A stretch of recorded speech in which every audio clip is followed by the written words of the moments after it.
Welcome to Forward Obsessed, where we talk to breakthrough business leaders and rising entrepreneurs about their journeys, origin stories, and aha moments. Thank you so much for tuning into Forward Obsessed. If you've found this content valuable and interesting, please share it with someone. Review us on your podcast listening app of choice. It goes a long way and really helps us keep the mission going of Forward Obsessed. On this episode of Forward Obsessed, we spoke to accomplished entrepreneur A.J Wasserstein. And AJ's got a really interesting background. Started first-time founder, CEO, entrepreneur, built and exited a company. We're going to talk about that, what went into that. But more importantly, the work that he's doing as a professor and lecturer at Yale School of Management, where he's doing some incredible work helping to educate the future of entrepreneurs and entrepreneurship. We talked about a lot of really interesting things. We got gritty. How do you find passion? We talked about chock full of case studies, lots and lots of interesting, exciting things here in the notes. But one thing that particularly caught my mind that we talked about was the paradox of success and how entrepreneurs themselves, we don't often talk about that epilogue of entrepreneurship. And we're going to cover that in today's episode, where you're going to learn about lots of really interesting concepts that AJ has around the 10 by 10 plus way of thinking about successful entrepreneurship, and also just fulfillment in general, happiness. How do you live a life that is purposeful, and really how you can have it all as an entrepreneur? So really excited. Definitely tune into this episode and enjoy. Hello and welcome to this episode of Forward Obsessed. I'm your co-host David Salinas, and to my right, Pete Senna. Today we have with us A.J Wasserstein, an accomplished entrepreneur and a lecturer at the Yale School of Management. Thank you very much for coming on the show today. Totally my pleasure, David. Pete, thank you so much for having me. Well, what we'd like to do on the show is go a little bit back into your past. We'd like to find out where the exposure to entrepreneurship came from, and then we can back into what you've shared with us that you want to talk about, which I think is incredible because you're a great educator to future entrepreneurs. Sure, great. So I feel like you're queuing me up for a therapy session here. That's what's happening okay, here. Great. Okay, as long as I know. So you want me to talk just briefly a bit how I sort of got the entrepreneurial bug? Yeah. Yeah. So I sort of grew up in a family. My dad was a dentist, and which in some ways is a small business, and he also invested in some real estate, which are small investment projects. And I just sort of very early in my life knew that I wanted to be an entrepreneur. I wanted to own my own business. And literally since I would say about the age of 5, I saw myself on that path and really tried to build a life moving towards entrepreneurship. So I was the kid that always had these weird little projects and businesses. They weren't businesses, they were projects, but sort of trying to experiment with entrepreneurship. And what was it about entrepreneurship that made you want to do it? Was it just sort of like seeing your dad and being really proud of him and wanted to emulate that? Or was it like a feeling or a vibe? Just like unpack that for us. Yeah, so I think it's independence and flexibility. I think the notion of being your own boss and not being held accountable to anybody other than yourself, the ability to sort of enjoy economic gains on an uncapped basis, sort of figuring that out. And look, these ideas evolved and got refined over time. I wasn't thinking all in those terms as a 5-year-old, but I sort of got relatively early in college the difference between working for someone else and working for yourself. One is very much what I would call a income statement view of the world, so a paycheck view of the world, and another is very much what I call a balance sheet view of the world, where capital works for you as compared to you working for capital. So Love that. I haven't heard that before. Yeah. So just always knew I wanted to be my own boss. I sometimes tell my students, I want to choose my words carefully, that I don't understand why people would choose to work really, really hard for someone else. So if I'm going to work really, really hard, I want to work hard for myself. And I get if you work really hard for a mission-based organization. So Yale is a mission-based organization. I work hard for Yale now, or the government or military branch, but working really, really hard. Many of my students either going to consulting or Wall Street, but working really, really hard for a consulting firm or a Wall Street firm, I don't get that. I'd rather work really, really hard for me. So I have a question for you. So you've acquired a lot of great businesses, and we're going to cover that later today, but great businesses require great people, right? And require great leaders in some case. If everyone owns their own business, how will the world have more great businesses? Yeah, we're so far away from that. That's not a risk. So most people, and my view of the world is MBA students. Most MBA students choose fairly typical post-MBA career arcs, and there's absolutely nothing wrong with that. But relatively few actually pursue a path of entrepreneurship. They think a lot about it, talk a lot about it, but when the decision actually comes to pull the trigger, they tend not to. Why do we do? Yeah, so I tell my students all the time that we live in this weird moment where we deify entrepreneurs. They're pseudo celebrities now. They're so B-, C+ celebrities. And I try to explain to my students the only difference between a successful entrepreneur and the students in my classroom is that the successful entrepreneur took the first step in a really scary, long, nebulous journey. But they were literally sitting in your seat at some point. And the student is unfortunately seeing the successful entrepreneur now with all the noise and ripples and bumps eliminated and smoothed out. So I call it Instagram entrepreneurship. Yeah. So I think students often confuse risk with ambiguity. So being an entrepreneur is very ambiguous, but I'm not sure it's so risky once you sort of get over a hump. So if you have thousands or 10,000s of customers and you sort of build a machine, I'm not sure that's risky anymore. It might still have ambiguity. And if you go work, as an example, at a consulting firm, that to me doesn't have any ambiguity. Students clearly know what they're going to do for the next decade of their life if they stay there, but it has, in my opinion, lots of risk. You're sort of dependent on one firm, maybe one boss, and that's really different. So I happened to do this week in class, but we were talking about some of the risks of entrepreneurship, and then I showed a slide which I built just from this week's news. Amazon laying off people, Google laying off people, Twitter firing people, Wayfair firing people, Goldman Sachs firing people, like this slew of layoffs. And to me, that's risky. It didn't have ambiguity, but had a lot of risk. And entrepreneurship has lots of ambiguity, but I'm not sure it has a ton of risk once you get over the hump. I know that your passion is teaching future entrepreneurs. There are some people that teach from a book, and there's some people that teach from experience. You yourself have experience, so we're just going to touch on that. Yeah, I know. We're just going to touch on it. I know you feel like it's old news, but it's old news. It'll give the listeners and the people that are watching the show for the first time can just get a taste. Sure. You can do it as quickly as you like. Sure. And then we can get into some of the good stuff. For sure. All good. And there's also one thing it's your show, David. There's also one thing that was really striking to me, which is you're very much a preeminent thinker in the concept of search funds. Oh, I don't know about that. Well, I can say that, right? Okay. Just from what I've done in my research on you, but I think that is a very interesting growing area that I'm seeing now with search funds. It's becoming one of those patterns that keeps coming up. One of my beliefs, you shared some of your beliefs, I'll share some of my beliefs with you, is I believe that when I see something a number of times, typically more than 3, coming from completely unrelated, unconnected sources, it's something my intuition should pay attention to. And this past week, I was on a call with one of my private equity clients.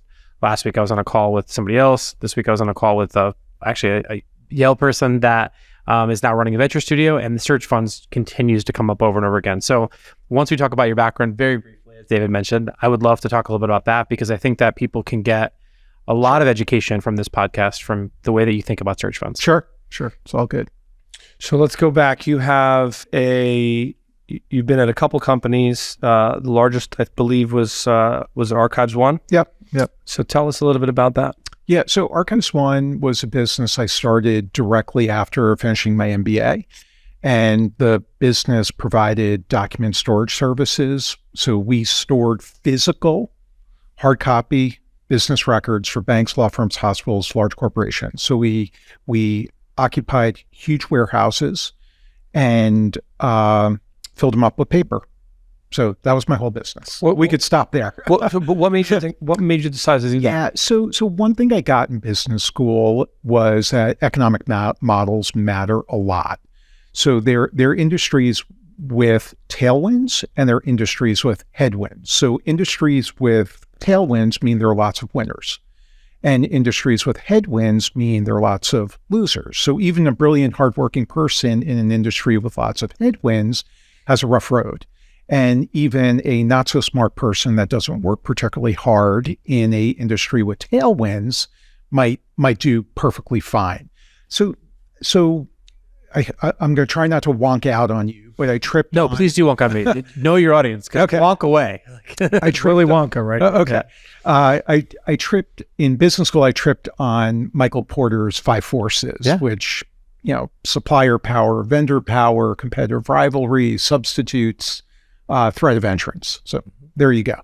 And I started to think about businesses looking through that lens, and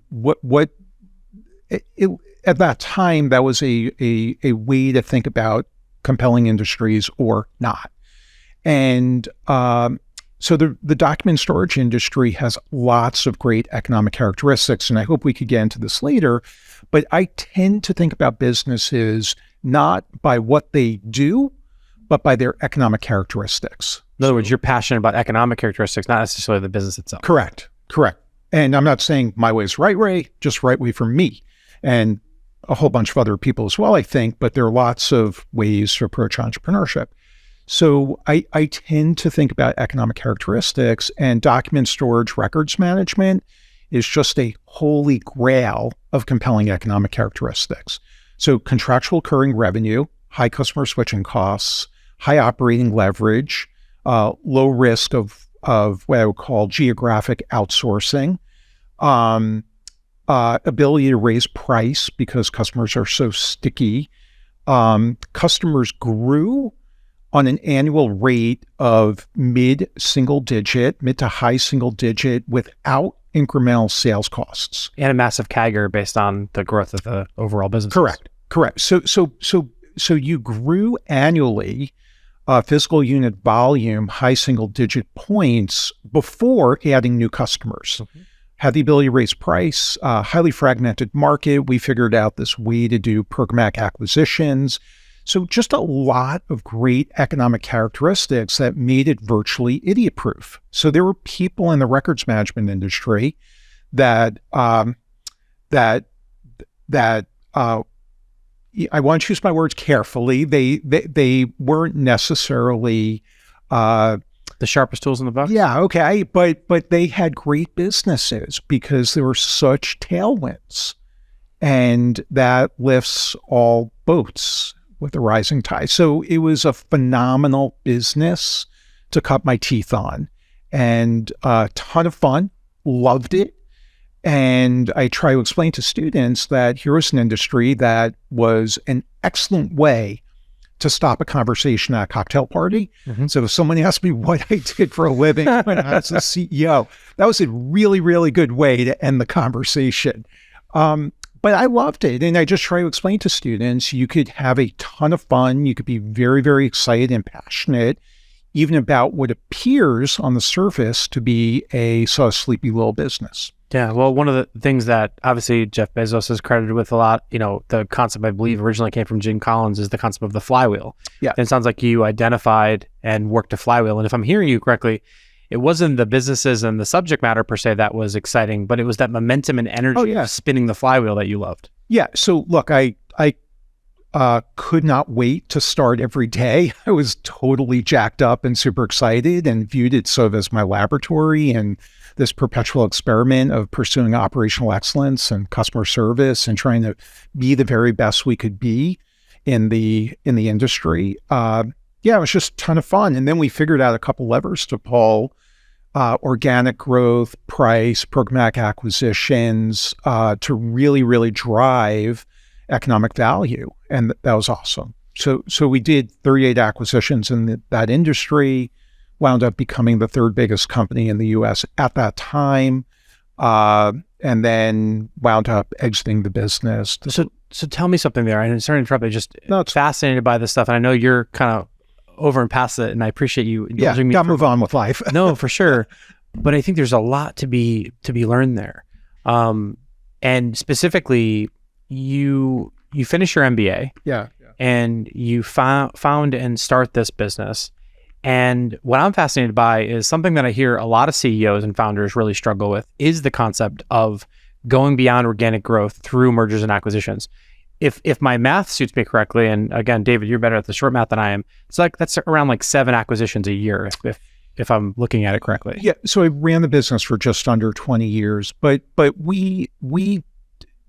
if you looked at histogram, number of acquisitions per year, 0, 0, 0, 0, lots of zeros, and then a 1, and then a 0. And so our acquisition activity really accelerated after we built a super strong foundation of establishing systems and processes and really trying to make the base business as bulletproof as possible and really figure out what was going on. So unpack that 0 to 1 for me, because it's like as a first-time founder and CEO of this business, clearly you're jacked up by the experiments and the energy of it. Yeah. But how do you learn, not in a textbook, but how do you learn, okay, I'm going to go and acquire a company? Like what are some of the things? I'm sure there's a number of people that are going to listen to this now that they're at an inflection point in their business where the best way to grow is going to be through acquisition. So how do you pick up those characteristics, or did you just bring in people who are experts in No.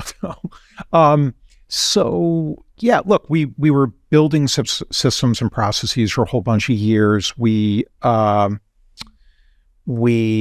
of figured out the organic growth thing, and I'm not going to say we were outstanding at it, but we were bringing in new customers at a relatively consistent basis. And at that point, I was running what I would describe as a good shop. So it was a single location business. I talk to my students sometimes about this entrepreneurial arc of moving from doer, manager to leader. So sort of a stage of progression. I went from doer. I was a doer. I did everything in the business. And at that point, I was a manager. So I was still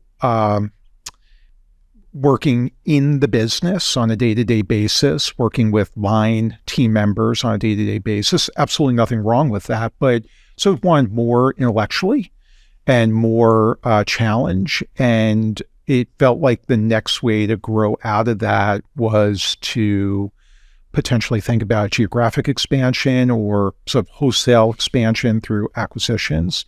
So we began to play around with that and started doing some really small deals that were really close, and then sort of relaxed some of those constraints and started to do slightly bigger deals that were slightly more geographically afield, but still close. So a good rule of thumb in the early days was be able to sleep in your own bed every night.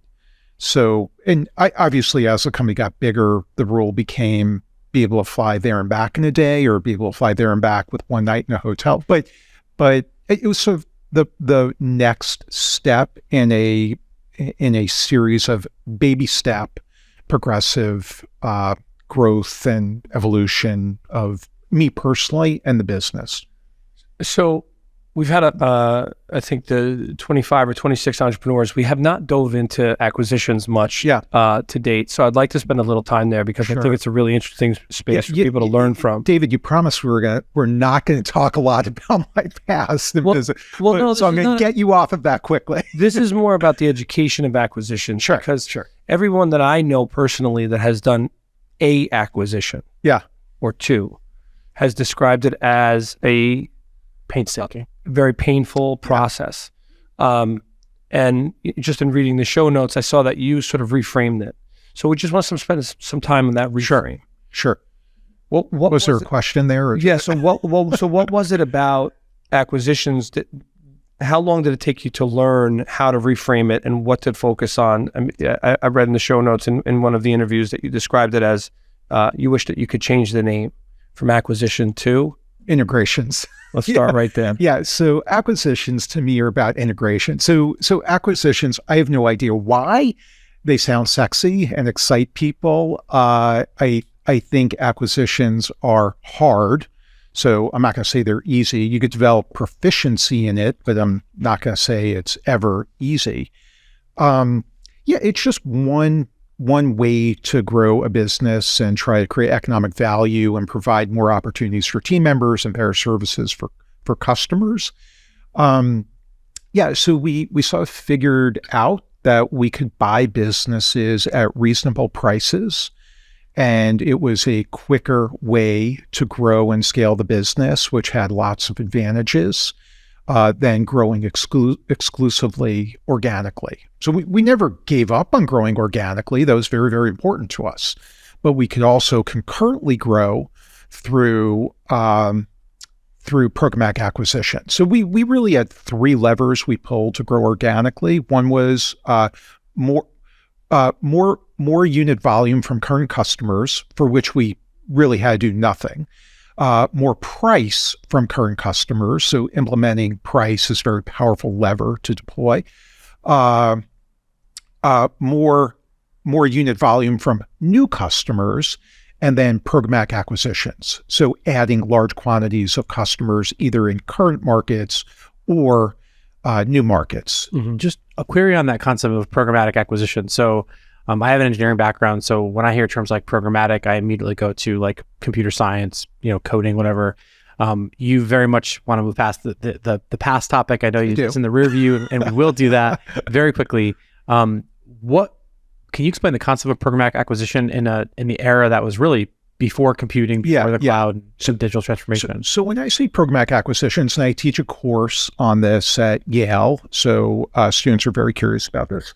But when I say programmatic acquisitions, it's the notion of developing a proficiency and appetite for doing successive acquisitions over a sustained period of time. And it almost becomes a core skill of the business as compared to an episodic acquisition, which people view as either a one-off or a transformational deal.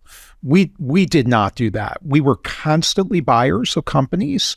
We were constantly looking for companies. We were constantly integrating companies. And it was just what we did in addition to all the other base functions of the business. So is it fair to say that it's a kind of standard playbook for how to go? We wanted to be as modular and consistent as possible. And we wanted the acquisition program to be not exciting. Understood. So the first few were exciting. The last few were not exciting because we were thrilled to do them and celebrate them and all those things. But when you develop proficiency and skills in doing something, it becomes a non-event in a very good way. You want to essentially remove the variability. Correct. From the program. We had distinct ways of sourcing, evaluating, diligencing, closing. We thought about the post-closing as where all the value was created. And we thought about that as stabilizing, integrating, and optimizing. So stabilize in 90 to 180 days, integrate between 90 and 365 days, and then optimizing over a 24-month period. What's the most challenging part of the integration in your mind? I'd imagine you have technology, culture. Yeah. Which one is? I wouldn't say any are hard. They just need attention, intention, and deliberate approaches.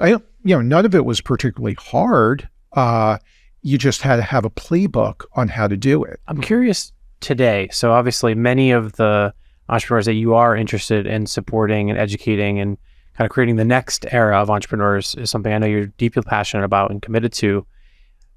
In my perspective, when I look at things like the Great Resignation, when I look at the average time that people spend at a corporation today versus 10 years ago and 15 years ago, and when you were sort of doing this very actively, it feels like there's a lot more variability in labor relations today than there was years ago. And when you say would you say that programmatic acquisition today is also not hard, or would you say that? Oh, I never said it was not hard. Okay. It's all hard. It's can you develop the skills and approaches to make it less hard Okay. and de-risk it. De-risk it. Okay. I wouldn't say it's not hard. That's not true. I mean, sourcing deals are hard. You're trying to convince people to sell you their baby, their business, when they didn't necessarily wake up thinking about selling their business. You have to buy it at a fair price.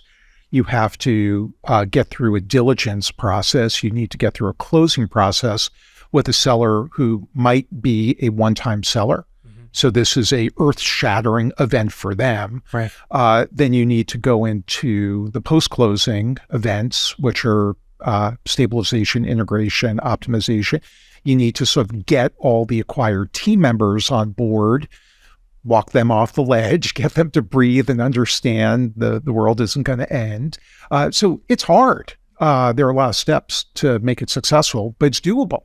And it's a very compelling way to scale a business and create economic value. You also create lots of opportunities for team members, which was thrilling to me, watching team members from acquired companies get onboarded and then thrive and have multiple promotions and then become evangelists for both the company and the process.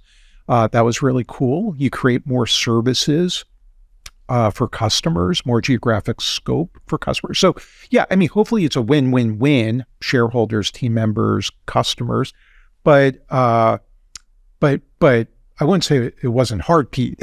Okay. It was deliberate, but it was hard. Yeah. So it's about muscle memory. So you hit, it's like a baseball player can hit a 90-mile-an-hour fastball after they develop all the muscle memory of how the swing has to happen and what it looks like. So you built that muscle memory by making it programmatic. Yeah. I mean, just as an example, one thing we figured out along the way, I talked to students about this, you could think of target acquisitions in 3 buckets. You could think of them as complete rehabs. So using a house as an analogy, the house is completely decrepit. New roof, it needs a new roof, needs new plumbing, new electric, new foundation. It's a wreck. But you could buy it at a super cheap price. You could buy a pristine house, pristine company where you don't need to do anything. Just bring your toothbrush and move in. But you pay full price. Then you could buy what I call a fixer-upper. So for whatever reason, the house has been slightly neglected. It needs a paint job. It needs maybe a new lawn. It needs new shutters. Maybe it needs a little roof work and a little electrical work, but it's fundamentally a good house. And we wanted to buy fixer-uppers. That was the point in the sort of spectrum of choices where we could add a lot of value and look smart without consuming too much time and sort of shutting down the whole system to work on a complete rehab. We didn't like rehabs, too painful. We didn't like pristine companies. We couldn't add any value.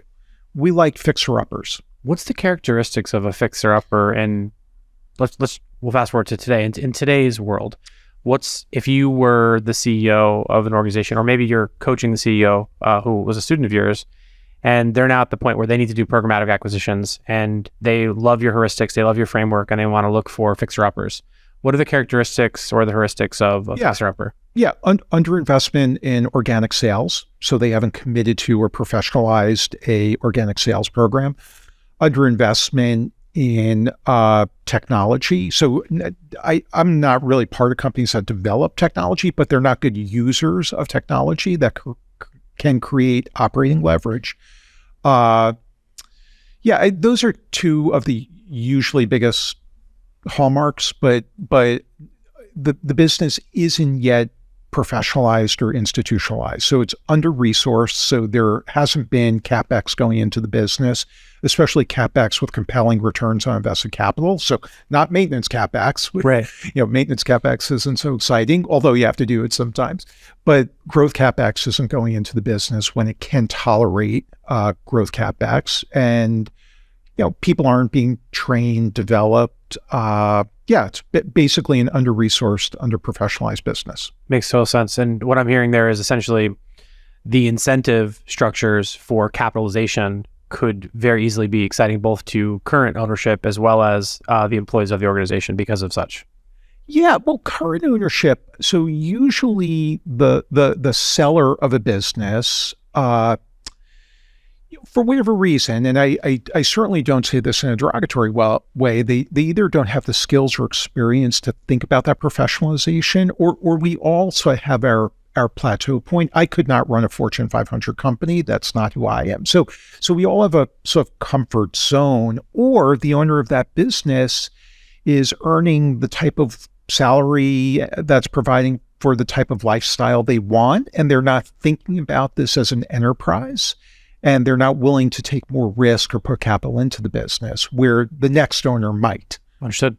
Very helpful. Thank you. So now we want to get into some of the stuff that you're passionate about today. Thank you. One of the things in particular is there's a narrative out there that you have to be passionate about your product. You have to be passionate about what you do to be successful.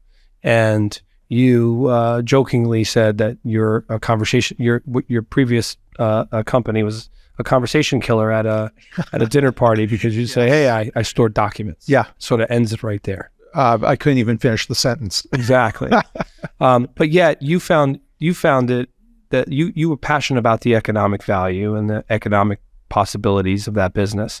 So talk about that false narrative and how you're driving entrepreneurs to think differently in the education world. Yeah, David, I'm not sure it's a false narrative. I think there just could be a different way of looking at it or reframing of what passion is. So when you talk about passion in this sort of entrepreneurial narrative or entrepreneurial arc, people always feel like they need to be passionate about the product or service that the business provides.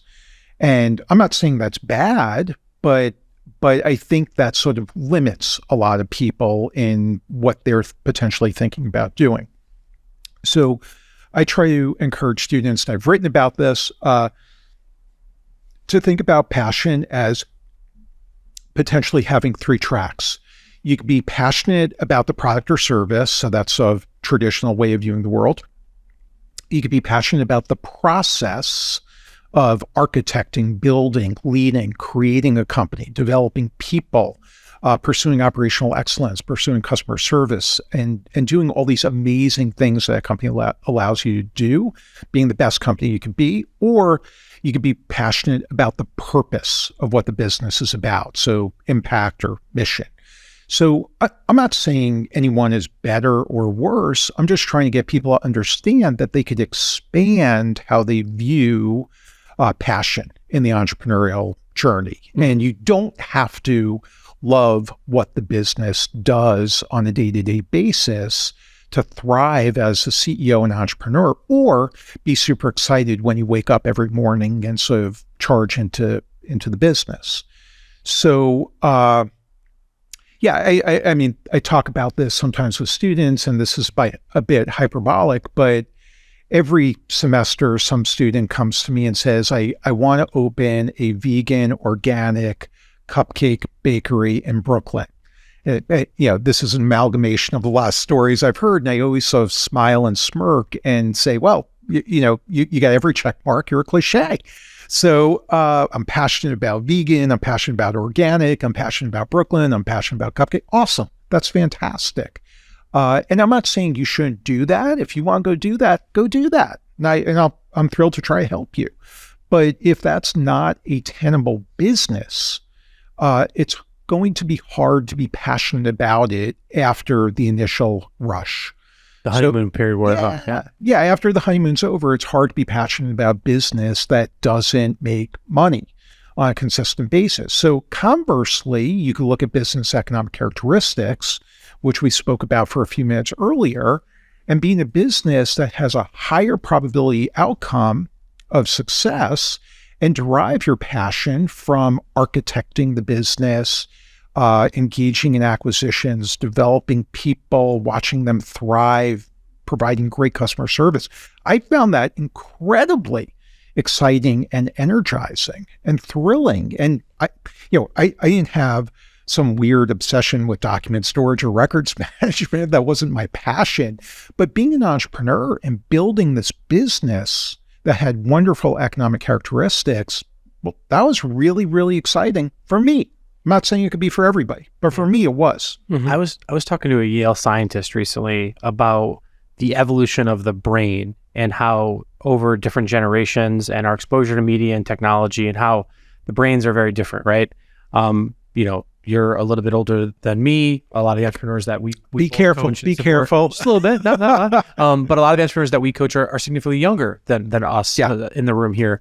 So my question for you is, when talking to your students, that's something you're very passionate about, and I know you've got an upcoming book, which I can't wait to hear more about and read, but talk to me about what's some advice that you can give to the current generation that is starting businesses or maybe getting into entrepreneurship on how they might go about cultivating passion. Because at least the person that came up to you with the vegan organic bakery in Brooklyn, at least they knew they wanted to do something. They had a charge. Yeah.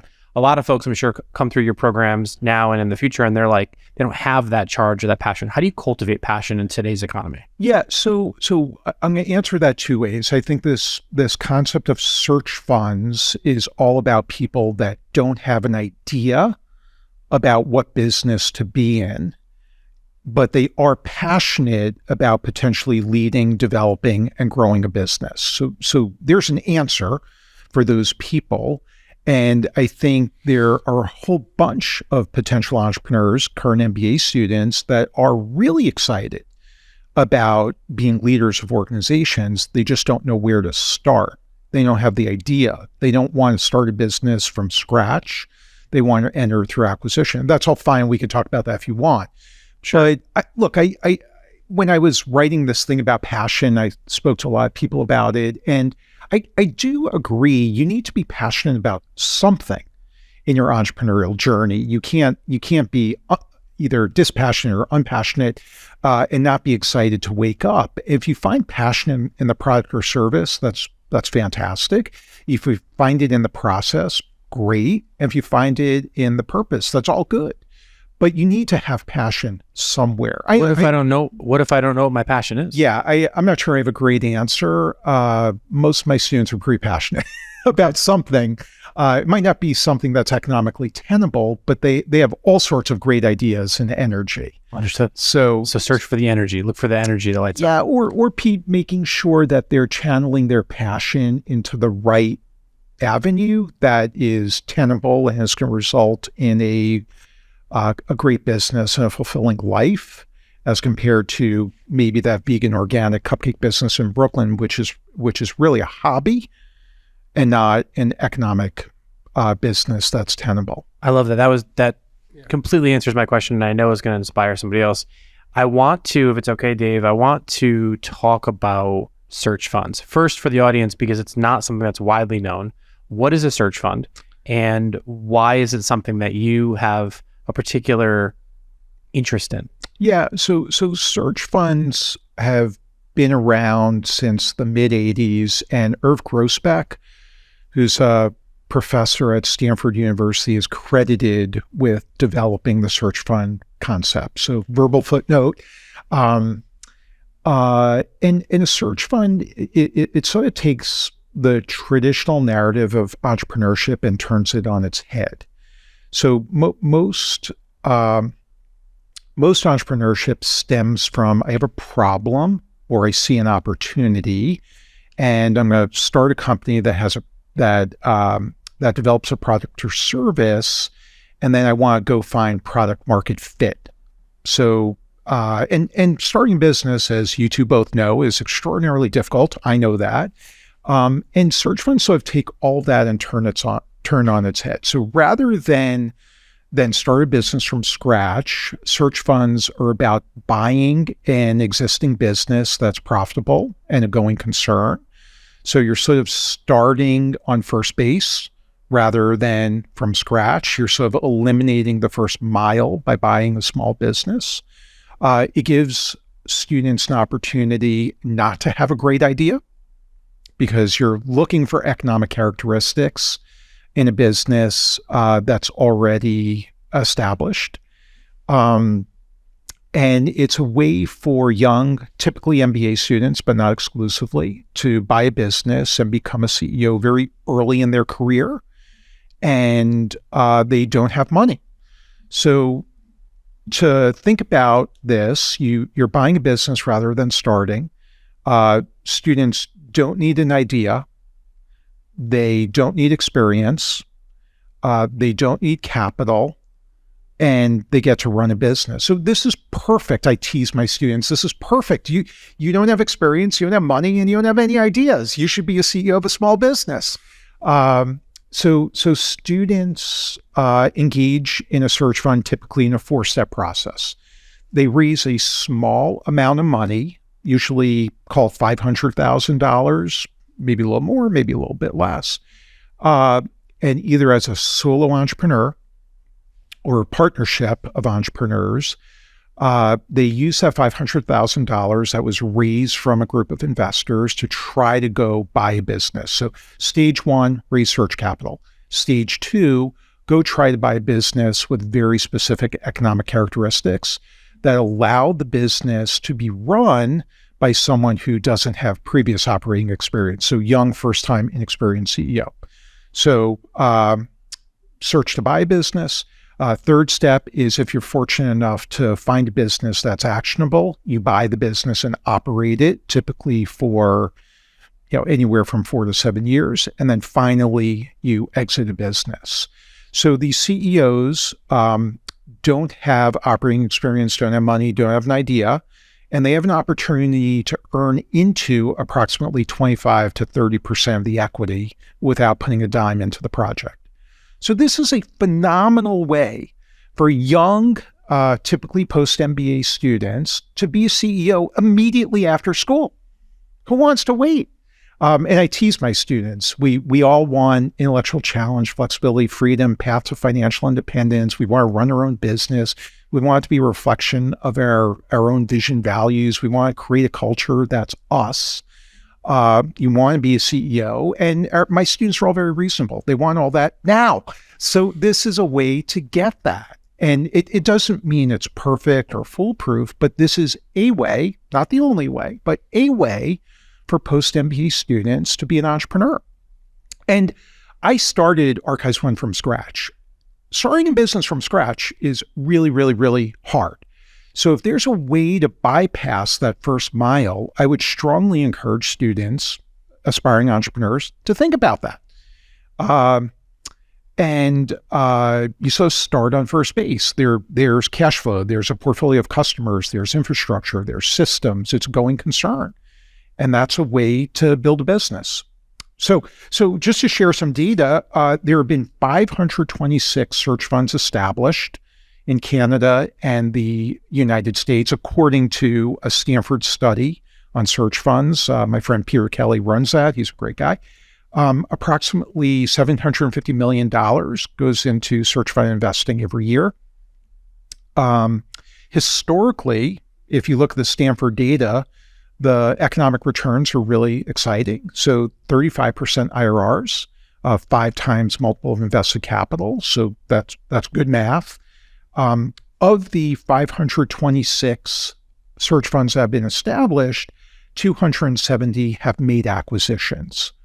So, so that's just some quick data. So typically, 2/3 of a business find a deal to buy, and approximately 1/3 of the searchers don't find a business to buy, and they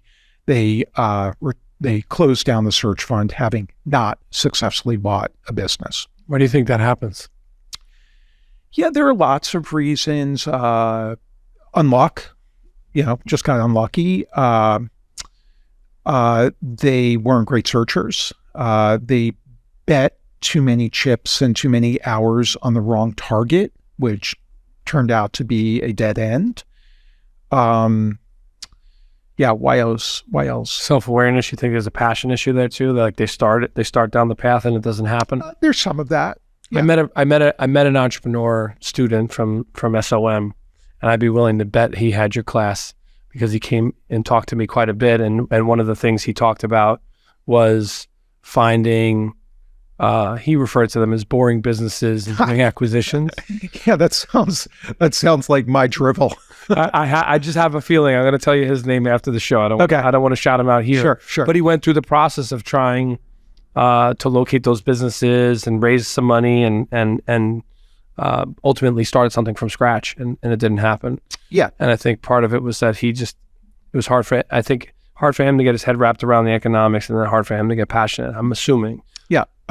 I'm not saying this for everyone. Yeah. But this is a way, and as an educator, my job is to try to show students menu choices and have them figure out what works for them and what's best and what appeals to them. But for students who don't have an idea, and that's often a big stumbling block because there's this narrative in startup land that you have to figure out how to be the next Google or the next Amazon. You got to disintermediate. You got to, do all these fancy things. You got to disrupt, discombobulate the Fail market. fast. Yeah, get big fast, fail fast, like all these things. So here's the opportunity to buy a going concern, an established business, and insert yourself as the CEO.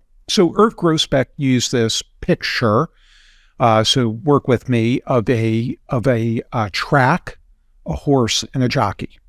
So imagine a horse, which is a business in this analogy, walking around a relatively smooth track. Track is the industry.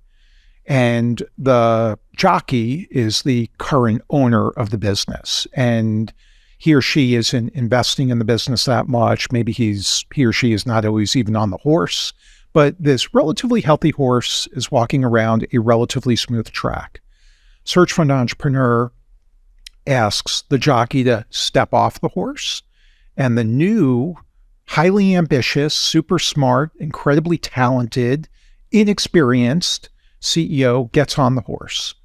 The CEO keeps walking that horse around the track slowly, no changes, not fast, figures out the track, figures out the horse, and then gets the horse to go a little faster, and then a little faster, and then trot, a gallop, a run, and tries to build the business from this sort of little kernel of a starting point. So it's skipping a step. You're going into stable, going right to integration, and then eventually to optimization. Well, it's essentially Newton's law in business, right? It's an object in motion stays in motion. Yeah, So to go from a complete stopping point requires a great deal of energy. Sure. Right? Versus you already have momentum. In theory, again, it's also easy to step on the horse and, pull it the wrong way, and now the horse falls over and they fall over. But I think in your metaphor and analogy that you described, which I think is beautiful, it's a great visual. Thank you. I didn't describe it. Irv Grousbeck, verbal footnote. I didn't know who Irv Grousbeck was until you shared it. So thank you. So I have a colleague who I won't name, I won't call out, but I was once talking about this search fund concept at Yale, and a colleague said, well, that sounds like a cheating way to go into entrepreneurship. And I sort of shrugged my shoulders and said, hey, whatever. But there's this sort of, I'm going to call it a false narrative about what startups are and what entrepreneurship is, and that whole disrupt, disintermediate, that glutton for punishment. Yeah, raise a ton of money, go get big or go home, whatever that phrase is. And I'm not sure that's right for everybody, and I'm not sure everybody has that amazing idea. I would say most people don't. And here's a way to pursue entrepreneurship in a slightly different way, which I think de-risks. And you know what else I find fascinating? So you've run startups, I've run a startup. Running a startup's not fun.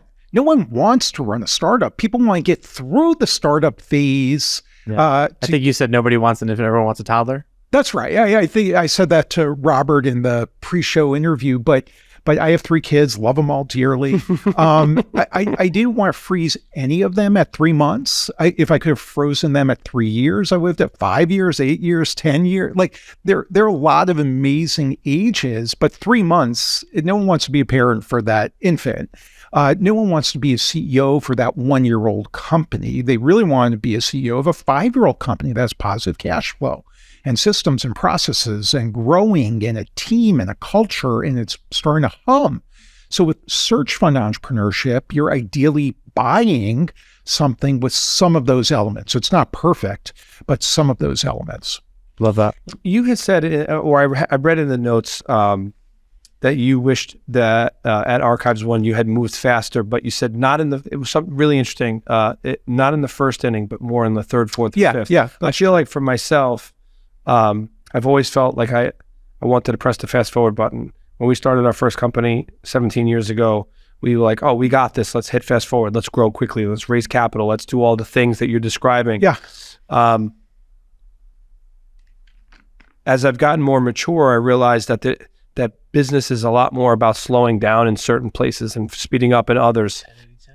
Yeah. How do you sort of view that, or how do you advise the guy that does start the business from scratch, wanting to get through that infant stage too quickly? Like, how do you view speed when it comes to entrepreneurship? Well, I think there are natural evolutions of entrepreneurship, and I wrote a case note on this. Can I gratuitously plug my plug as much as you want? Okay. Yeah, and we're going to put all of it in the show notes. Yeah. Okay. So if anyone's interested in reading any of my cases, it's all on my bio page for free, available to the public at the Yale School of Management. So just find me at the Yale School of Management, plenty to read if small business, entrepreneurship, search funds, programmatic acquisitions are your thing.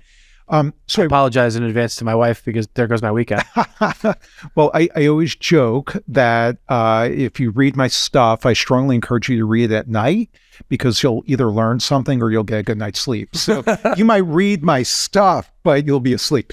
I don't know about all that. You're very modest. Okay. Well, I can't help but joke. I have 3 kids, 2 are grown adults, but my wife and daughter, my wife, obviously, I live with. My daughter's still at home. So any signs of ego whatsoever, they slap down very quickly.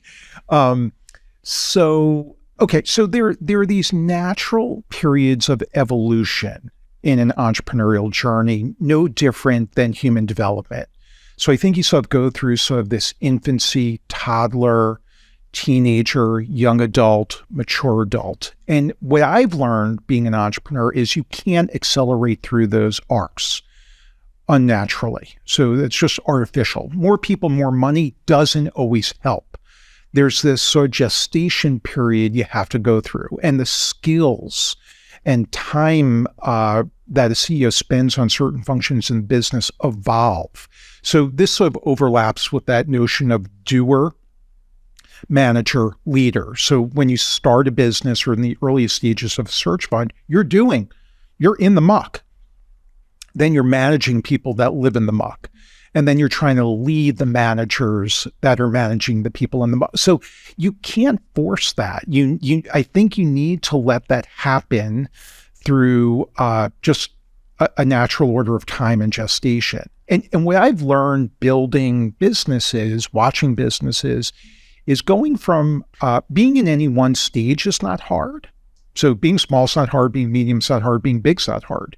Crossing the bridge from small to medium and medium to big is excruciatingly difficult. It's the crossing the chasm, Jeff. Yeah. So you're often ripping down systems and processes that were appropriate but are no longer appropriate. You're often changing people that were awesome as generalists, but now you need specialization. So I think you could only go fast within one of those chapters once you establish all the systems, processes, and foundation that allow you to go fast. Mm-hmm. So ArchivesOne, we finally got to the point, 17 years later, where it felt like we had a lot of things humming, and we had the right people and all the infrastructure, capital structure, systems, processes that we could scale gracefully. And I wish in retrospect, everything's easy in retrospect, but I wish at that point we stepped on the gas a little bit more aggressively.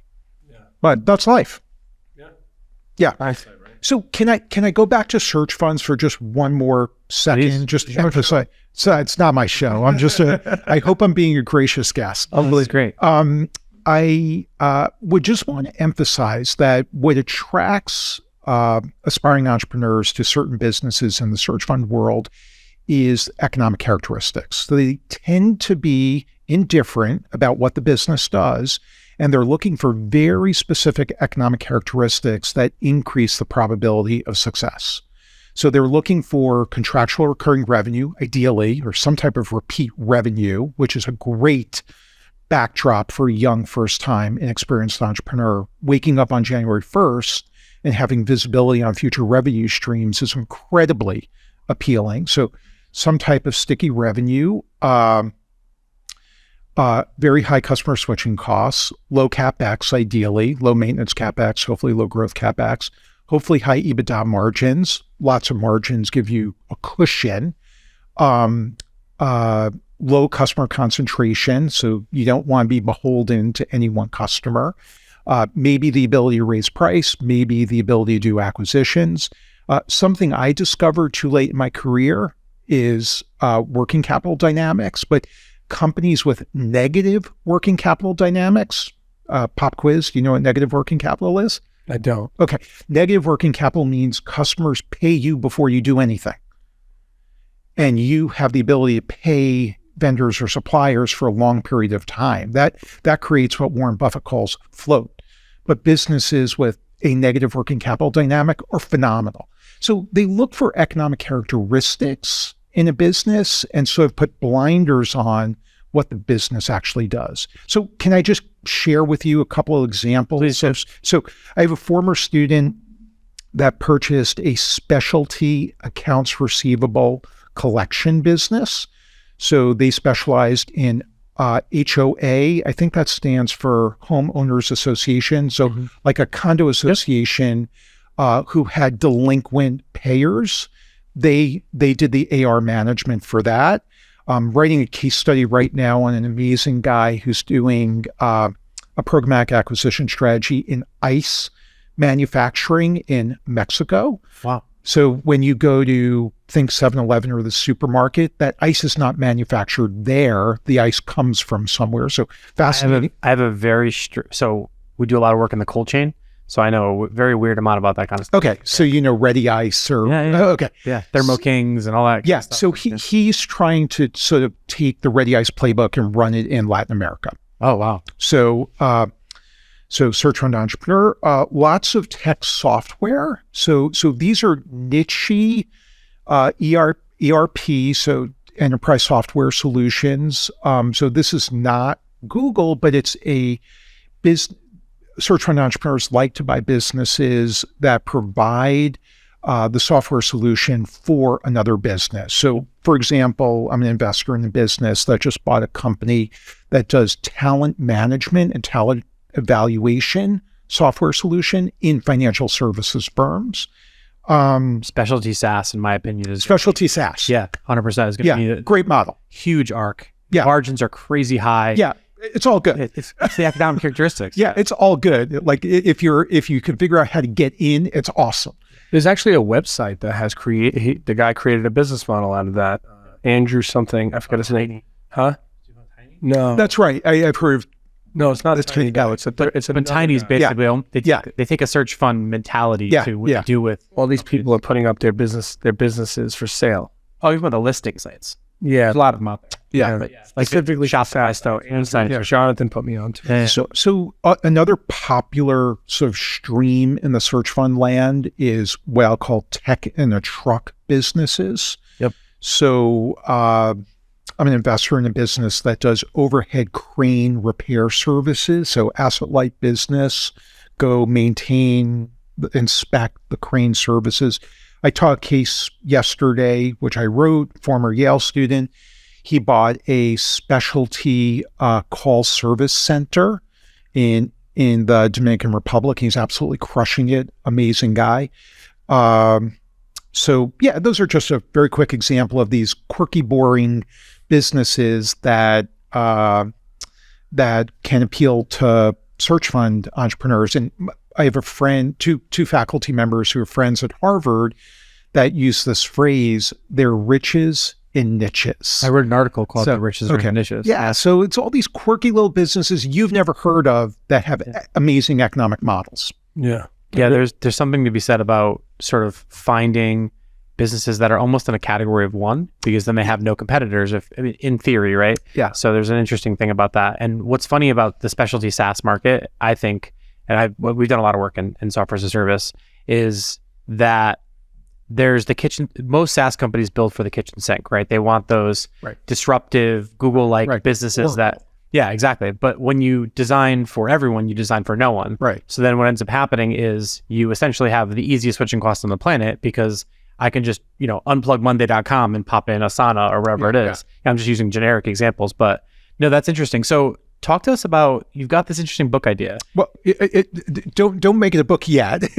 Right now it's an idea. Yeah. So let's just say you have an idea for a compilation of information. We'll call it a book. No pressure, right? Right. And if my memory suits me correctly from the notes, it's 10x 10 plus.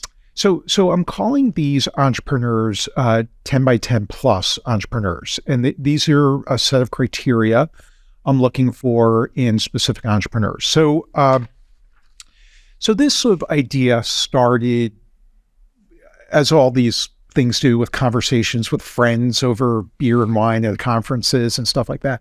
And I'm so fascinated by who really are the best of the best entrepreneurs in the search fund world. And this is sort of search fund centric. And more importantly, who are the entrepreneurs I really want my students to be?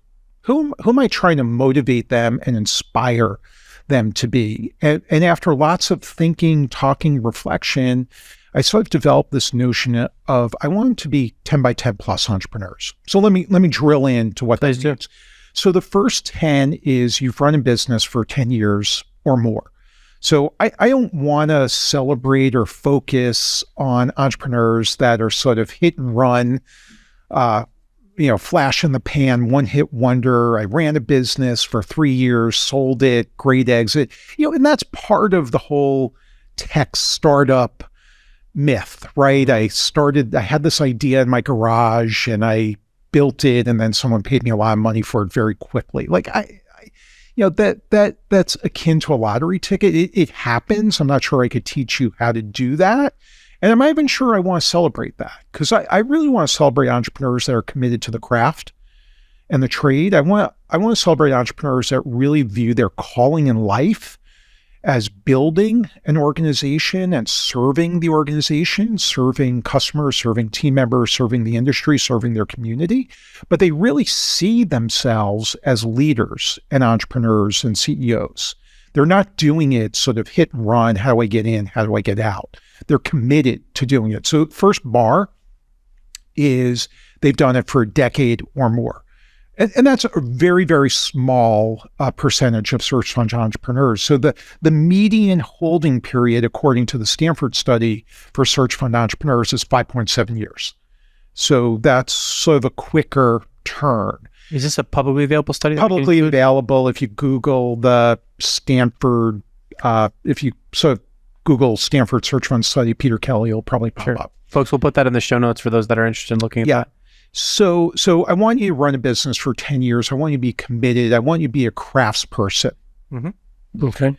Second 10 is I'm going to hold you a super high standard economically. So you have to prove excellence in financial performance. So the second 10 is I want you to show me a 10x multiple of invested capital. So that implies a 25% compound annual growth in equity value over the no less than 10-year period. So 25% is extraordinary. Now, it's not the best in search fund land, but it is a consistent high-performing company. And I would rather always be invested in or part of companies that have more moderate IRRs over very long holding periods. De-risk it. Yeah, rather than these super spiky IRRs for very short holding periods. Right. So we have 10 years, 10 times invested capital as a financial return. And then the plus is where I think all the qualitative elements of being an outstanding entrepreneur, outstanding CEO. So I want you to be committed to operational excellence and customer service and enlightened human capital practices. So I want you to run an amazing business and not be a jerk leader. So I want you to serve team members, customers, and shareholders all concurrently. I love that you just said enlightened human capital, because it's something that, whether it's like conscious leadership or a lot of different types of servant leadership practices, can you just, for the audience, just really just spend a moment on enlightened human capital? Because I think that is such, I lit up when you said that. And I think that the world we're living in today, I think we need a lot more thinking on that. So can you just define that for the group? Yeah. So I think of there being three legs of a stool when you run a business. I think there are team members, customers, and shareholders. I think, unfortunately, Many people have a very short-term view and put shareholders first and foremost. I think that can have good short-term outcomes, but rarely does that provide for good long-term outcomes. I think you have to balance shareholders, team members, and customers.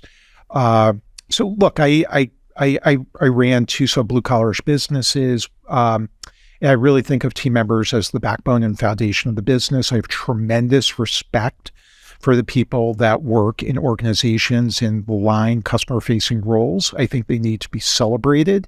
I want to treat people with dignity, respect, appreciation. You got to pay them fairly. You got to give them the right incentive systems. You got to train and develop them so they have more career opportunities internally and maybe externally. I'm a massive fan of open book management. So sharing financial and operating data to empower people to do their jobs well instead of weaponizing information. I never get that. So I think just building a culture which people feel appreciated and rewarded is super important and part of what makes a company tick and successful in the long run. So when I think about ArchivesOne, I'm not sure we had really any competitive advantages. If we did, it was culture and investing in culture. And when I was young, I stupidly thought of culture as beer, ping pong, and wine foosball tables. Yeah. That was a cliche. It's not. It's educating people. It's treating them with dignity, respect, and appreciation. It's giving them career opportunities. It's all the little things every day that build up into something that's very hard to define or put in a bottle. So I'm just a huge fan of that. And I think you can generate really exciting economic terms in the short term without enlightened human capital practices, but it's much harder to do in the long term. How do you do open book management at the lowest level? So if you're in a blue collar business, like how does that work when you get into financials and stuff like that? Because there is a gap there in terms of like what people can tolerate. Sure. Look, it's an investment of time and education, and you to get the results, making it powerful and beneficial for the organization, you have to teach and coach. But at ArchivesOne, we shared revenue and EBITDA data with everybody in the organization every month. So we coached and trained people who didn't have sophisticated financial backgrounds and what that meant. We spoke about what we did with EBITDA. So EBITDA doesn't mean I took all that home. And we tried to explain to them how you get from EBITDA to cash flow and what debt service is and what capital investments are and growth and all those things. And I'm not going to say it was perfect, but when you get people sort of on that same page and moving in the right direction and they have aligned incentives for trying to improve, that's really powerful. Now, as we went further up the organization, we shared more and more data. So the top 50 people in our organization saw all financial data quarterly, and the executive team saw all financial data monthly. Even more importantly than financial data, though, David, is the operating data. So GAAP, we live in a world of GAAP financials. GAP's really important, but it's a trailing indicator. What I cared most about was the operating data that predicted what next period's GAAP financials were going to look like, because we can work on that today. Mm-hmm. So customer backlog, stops per day, rework, overtime hour, like those were the things that were going to impact next period's GAAP. Mm-hmm. And we want to share as much of that information as early as we could to try to impact next period's GAAP. Yesterday's GAAP, there's nothing I could do about. Mm-hmm. So I'm a huge fan of those enlightened human practice policy. Now, I'm not going to say I did perfectly. So can I just clean up the 10 by 10 plus? So back 10 years, 10 times multiple invested capital, operational excellence, customer service, enlightened human capital practices. And then outside the business, physical health, mental health, robust personal and family life. So I want it all for my students. I'm incredibly greedy and selfish. I aspire for them to have this mosaic of a really, really rich personal life and a really, really rich and fulfilling professional life. I want them to be stewards, long periods of time. I want them to generate great financial results, and I want them to do it in a really, really elegant, humane way for customers, team members, shareholders. I think that's a beautiful vision. And I have a really stupid question for you. Go. So you're an educator, you're a former operator, a former entrepreneur, and a current investor. Yeah. Why wouldn't you take all those tenets, that brilliant framework, and go start the future of a venture fund to go and do that, where you're essentially creating a flywheel effect for those three things? Yeah. I'm an educator. I love being an educator. That's my day job. I loved past tense being a CEO, but that's a different part of my life. I'm slightly older than you guys, maybe. Look, I love the rhythm and balance of my life now. I hope I'm influencing a whole bunch of people in the classroom. I hope I'm influencing a broader audience through my writing and conversations like this on podcast. Yeah, that's my thing. And I wish I had you as a professor when I was in school. but I've been very fortunate being an entrepreneur and CEO, so I get to do what I want to do with my time right now, and I don't need to be financially motivated. So I'm an educator, and I hope what I'm doing is really helpful for next generation of CEOs, entrepreneurs, and leaders. At Yale School of Management, and our mission is to educate leaders for business and society. I hope I'm doing that. Yeah, so this is my gig. No, I love I'm that. not looking for a new gig. No. I love my gig. It was just pure curiosity, Yeah. because I think that I'm really drawn to just your passion for what you're talking about, and just the way that you've articulated it. Yeah. I think it's just really beautiful. The Thanks. thing I would love for you to help me understand a little bit more of, and the audience I know has a question about this, is there's this sort of have your cake and eat it too mentality, right? It's an old cliche. Speaking of cliches, you've really described a life of balance and harmony that allows for all of those different things. Yeah. I always like to ask the question of how, right? So how does one that might be in this factor, so let's just use your heuristic, 10 plus years in business, 10x plus of the consistent returns, the operator that's really leaning into enlightened human capital and all the practices you described. How does one achieve that? Or maybe you could, in your work, I'm sure you've identified and studied folks that are in this criteria. How does one achieve all of those things and the balance? What are some ways to cultivate that life? Yeah. 'Cause it feels rare and challenging. And just speaking for myself selfishly, is I don't believe that we could have achieved what we did early in our careers if we had that 360 balance. And I think that was just a lack of experience in education. Like, we didn't have that mindset. I'd love to make sure we're putting that mindset out there for future entrepreneurs and current entrepreneurs. So how? Yeah. So that's a huge question. That's what I do. Yeah, I'm not sure I have easy answers, but look, I think one thing I would plant the seed of is sometimes episodically you're in balance and out of balance. So there are chapters, and a chapter might be a week, a month, or even a year where you're overemphasizing one part of your life or one part of the business, and that's probably okay as long as you come back to find balance. So look, I think of entrepreneurship as a marathon. It's not a sprint. I think of it more as an endurance test than an IQ test. So you can't do this for a decade or more if you're totally out of balance.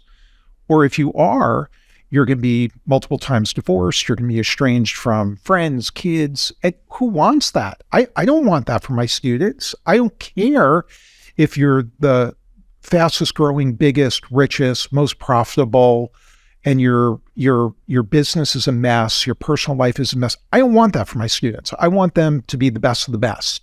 And I'm defining best of the best as 10 by 10 plus. And, I teach a course on leading small and medium enterprise where we focus on all this professionally. I wrote a case note on, work-life integration. I don't always call it balance, but work-life integration. And What is that? Yeah, so we talk about 5 F's in that case note. So I hope I could get this because I didn't reread it in advance, but family, friends, fitness, fun, and faith. So trying to keep those non-professional 5 Fs alive outside of business. And if you don't, I think you can wind up in a place when you're 40, 50, or 60. So wake up and you're really wealthy, you have a big business, but you're alone and isolated, and you've let these other parts of your life wither. And I would argue who wants that life? Yeah, they say you never see a U-Haul behind a hearse, right? Yeah. Take it with you. I want to capture that. So 5 Fs for work-life integration. We're gonna cover that, and I'll put the link to the case notes. That was just for editing purposes. Okay. To make it easy for you. Yeah, this is incredible. This is, I'm looking forward to diving into your case notes. I'm a little disappointed that we didn't get to go too deep into your entrepreneurial past, because in the show notes I was like, oh, there's juicy stuff here.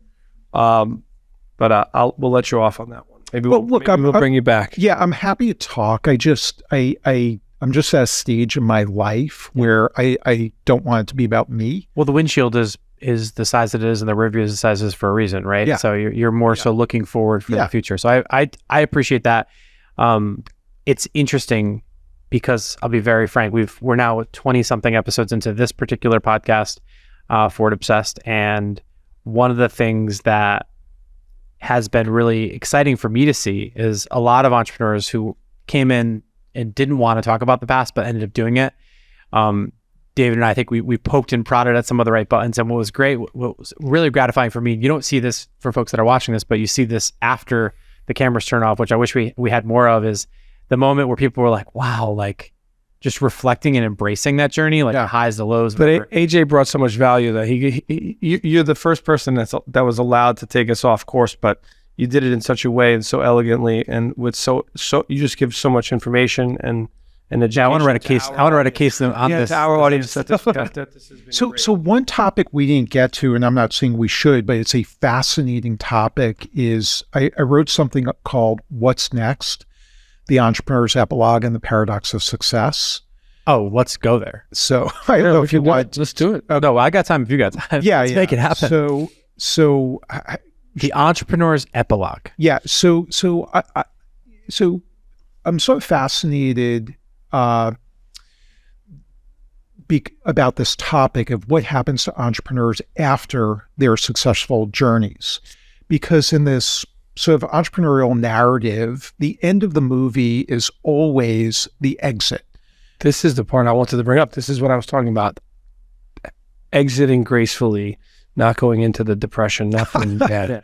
Yeah. Well, no, because what you don't see, it's usually in the credits after, like if you stick through the credits, is mania, depression, loss, like all these things. Horrible. So,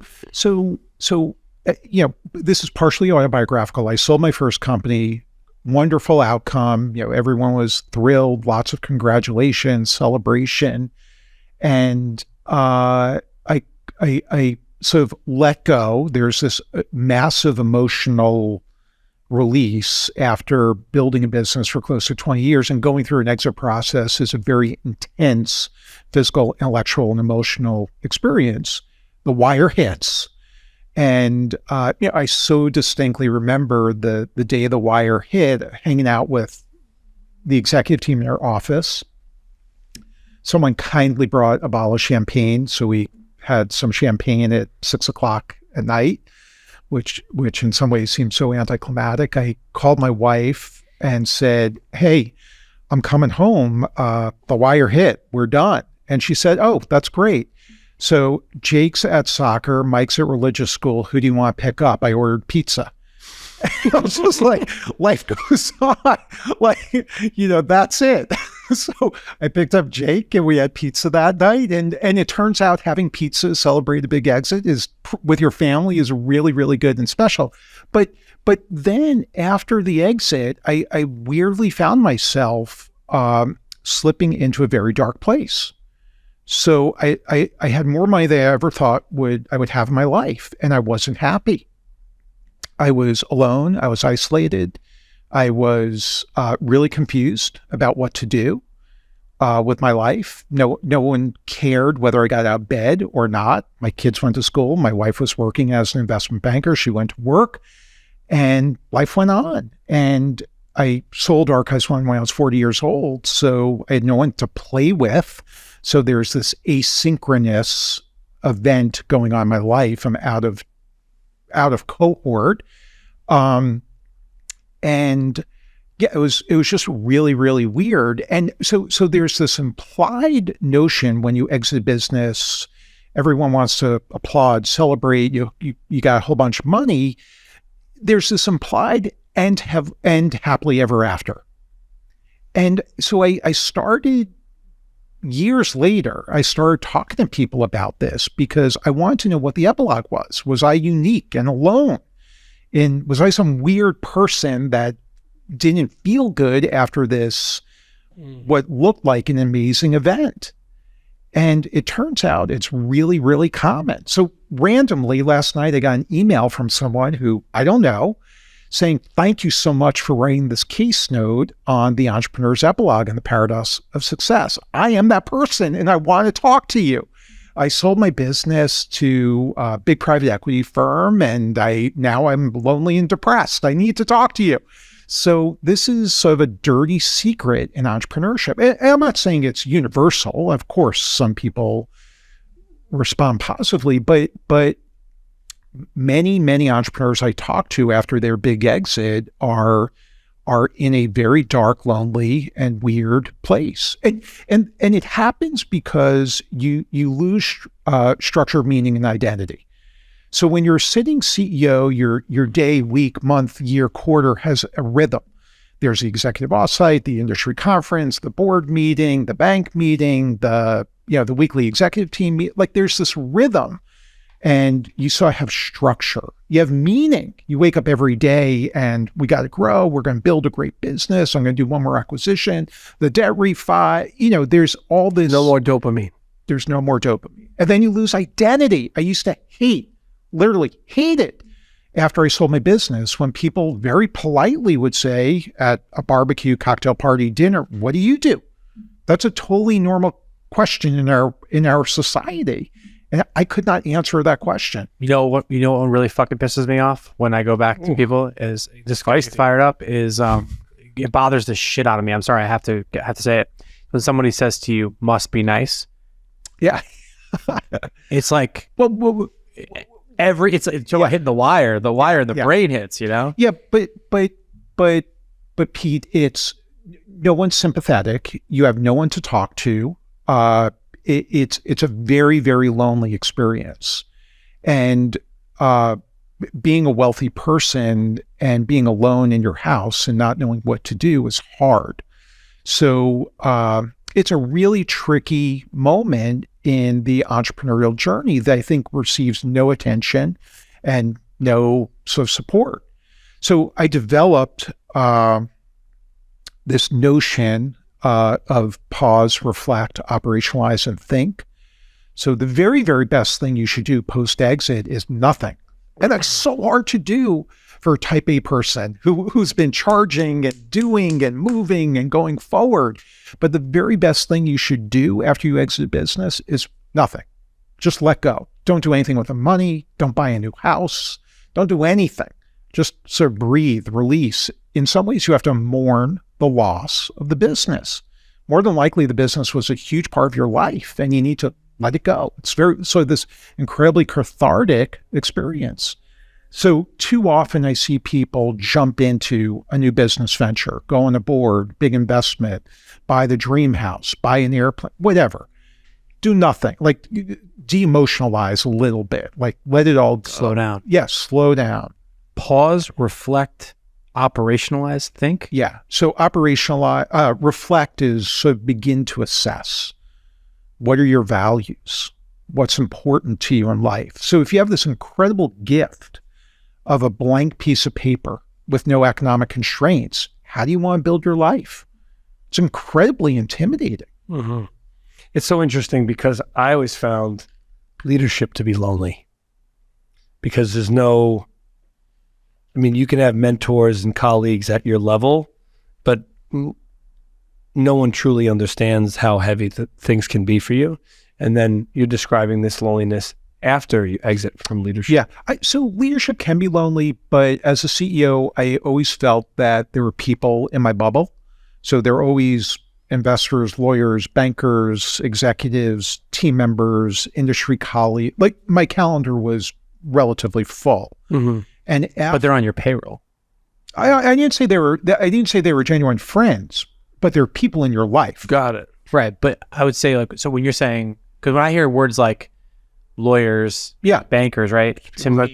It's like they're taking from me. It's like if they're not friends that are bankers that are not in transactions with me, but David used the word lonely. Yeah. All I'm saying is they're people in your bubble.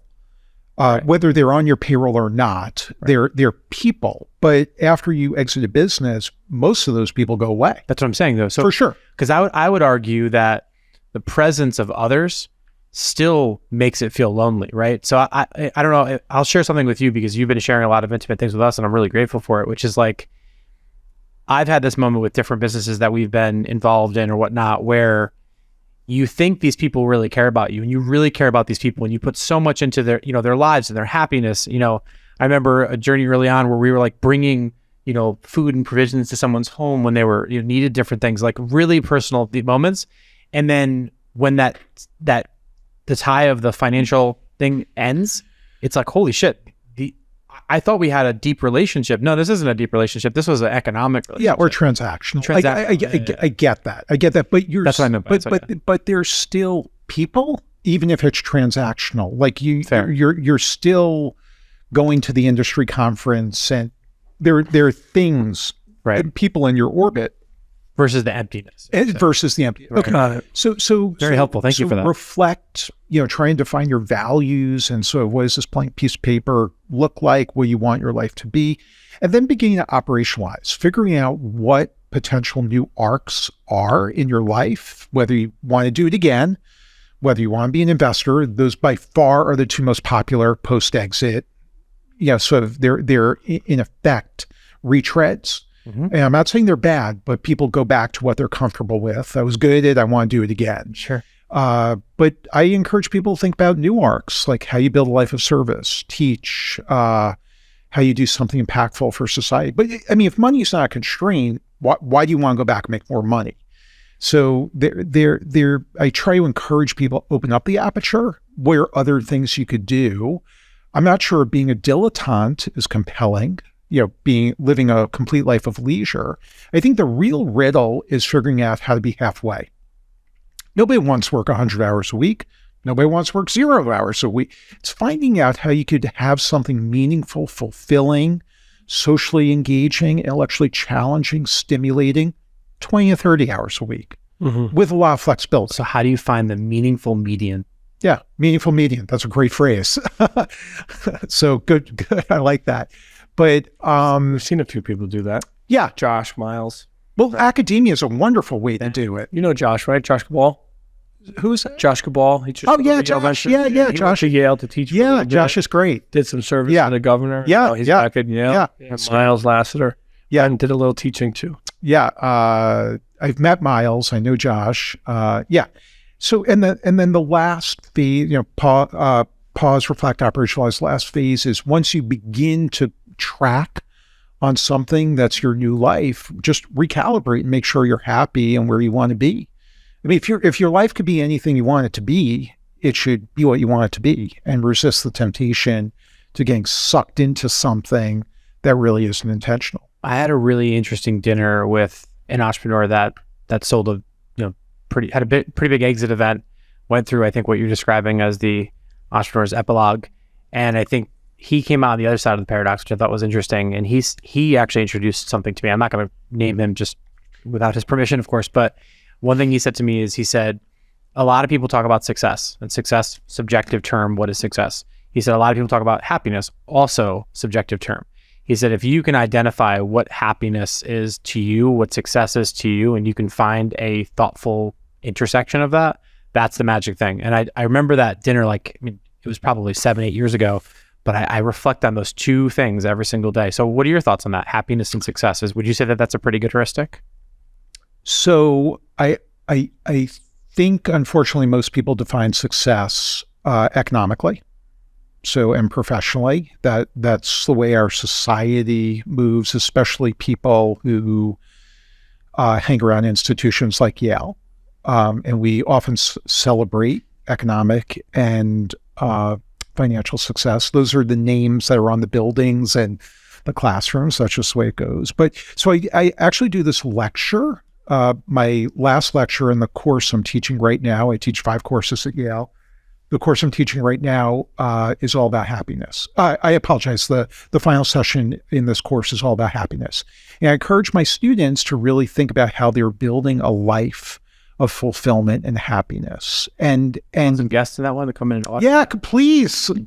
It's what I think it'll be at the beginning of March. But if you want to come, you're absolutely welcome to come. Love to come. So I want my students, sort of linking to this 10 by 10 plus thing, I want my students to be leaders and impact business and society, but I also want them to live meaningful and fulfilling lives. And that's a notion much more beyond economic or professional.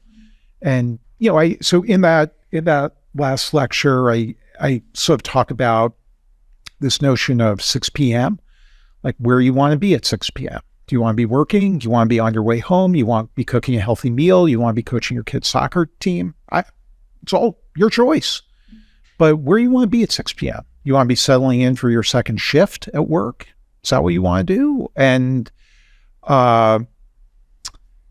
we just sort of talk about all those issues of what really can drive a fulfilling and meaningful life. I think happiness is tricky. I prefer the word fulfillment and joy. So happiness to me can imply short-term sugar high. So eating a hot fudge sundae makes me happy. It's not good for me long-term, but it's really makes me very happy in the immediate. But learning a foreign language is much more fulfilling. Having a great relationship with my parents or my kids or my wife or a friend, that's much more fulfilling. But that takes investment and time and energy. Riding a marathon, not the sprint, right? Yeah. Riding a roller coaster at an amusement park gives you an adrenaline rush, but that's not really fulfillment. That's a short-term temporary happiness. Unless you just go on roller coasters all day, which you probably could go on. But then you numb out. So, so that's, I do a whole session on that. And, I